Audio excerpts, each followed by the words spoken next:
marriage. Number one, we should recognize that the author of marriage is God. So I believe that Stephen and Mara are here this afternoon because God is the one who put them together. Okay? Because marriage is God's idea, it is not invented by man. Alam po niyo, ang pag-aasawa, hindi po yan inimbento ng tao. Ang nagpasimula yan ay walang iba kundi ang Diyos.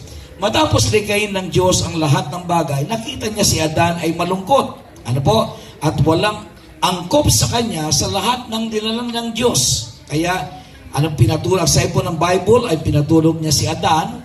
At pagkatapos noon ay kinuha nito ang isang tadyang at ginawa niyang isang babae.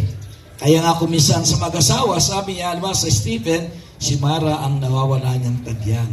Ayan. So sa araw na ito ay kanyang natagpuan, yung kanyang nawawalan ng tadyang, kaya nandito humaharap sila sa Diyos upang sila po ay papagisain. Ibinigay ng Diyos si Eva kay Adan and he performed the first wedding.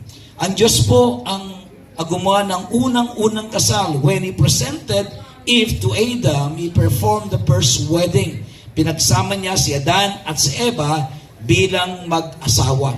Marriage then involves three persons: God, the man, and the woman. Without God, kung wala ang Diyos, hindi po maaring magtagumpay ang pag-aasawa. Ayan, yan ang maliwanag. Ano po? Hindi maaring magtagumpay ang pag-aasawa kung pagka inalis natin ang Diyos sa pagkasama ng isang lalaki at ng isang babae. Stephen at Mara, never take God out of your marriage, and remember that you are here today because God is the author of your love story. Ano? So tandaan nyo, kailanman ay huwag nyong aalisin ng Diyos sa inyong pagkasama at tinitiyak ko sa inyo, magtatagumpay ang inyong pagkasama and it's going to be a marriage for a lifetime.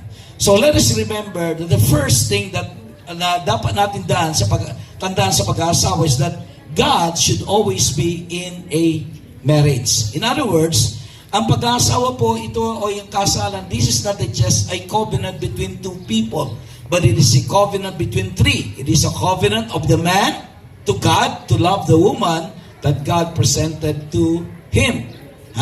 At the same time, Mara, you are here this afternoon and you are making a commitment and a covenant to God that you're going to love the man that He has provided to you today. Kaya tandaan natin, ang Diyos ang nagpasimula sa pag-aasawa. Therefore, if you take God out of your marriage, I'm sure it will fail. Kaya nga po, kung tayo mag-aasawa, huwag natin kailanman alisin ng Diyos sa ating pag-asama. Ikalawa, they must be suitable to each other. God made sure that Eve is suitable to Adam. Ano po nyo? Meron isang bagay na tiniyak ang Diyos when He presented Eve to Adam and that Eve is suitable for him.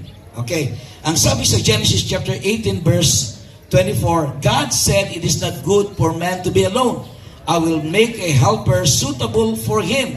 Bibigyan ko siya ng makakasama o makakatulong na angkop sa kanya.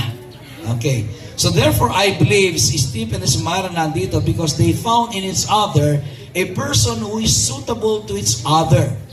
Alam mo, naniniwala ako na hindi magpapasya si Stephen si Mara na sila magpakasal kung di nila natitiyak na yung kanyang katabi, yun ang most suitable person for her or for him. Mara at Stephen, tama ba ako? That you found in each other a person who is suitable to you. Now, what does it mean to be a suitable helper? Suitable means they are compatible. Compatible ba kayo?